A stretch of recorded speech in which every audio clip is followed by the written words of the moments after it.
This is our floor.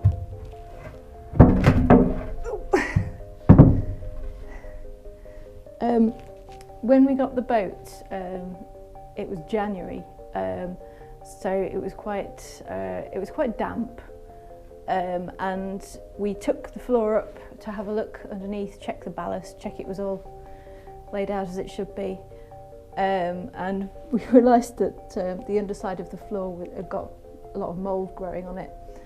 This is just the stain left over, there's no actual mould left, because we basically took the entire floor up, mopped both sides with some pretty industrial mould killer, and then cuprinoled it all as well. It took us ages.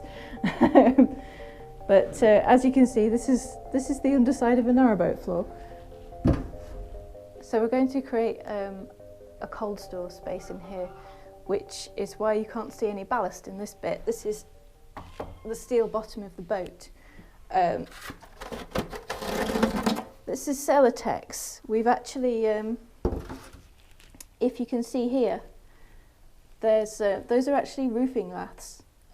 We've actually doubled up the height of the floor so that we could fit some Celotex in the gap and put the floor on top, because narrowboat floors can be very cold if they're not insulated. And if you'd like to know what our ballast looks like, it's lots and lots of bricks like this, all filling the bottom of the boat. This is the only area with no bricks. Ballast is what weighs your boat down.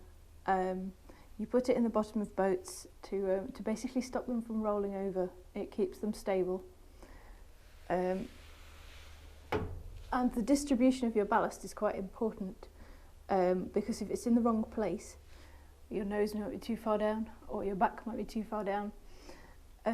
So you spread it out depending on where you put your furniture, so that you've got a nice level surface once everything's inside.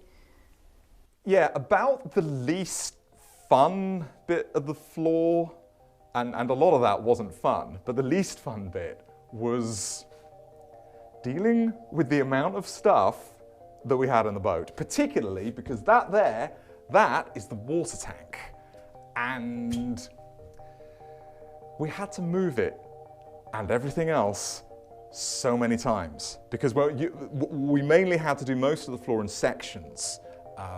You know, first to do the mold killer, then to do the cuprinol, and then it all had to be dried, and everything was happening at different times, and I'd love to be able to tell you how many times we had to pick up all that stuff, move it to another place, and then pick it up, move it to another place again, but honestly, I have no idea. It was hard work, but we got there in the end.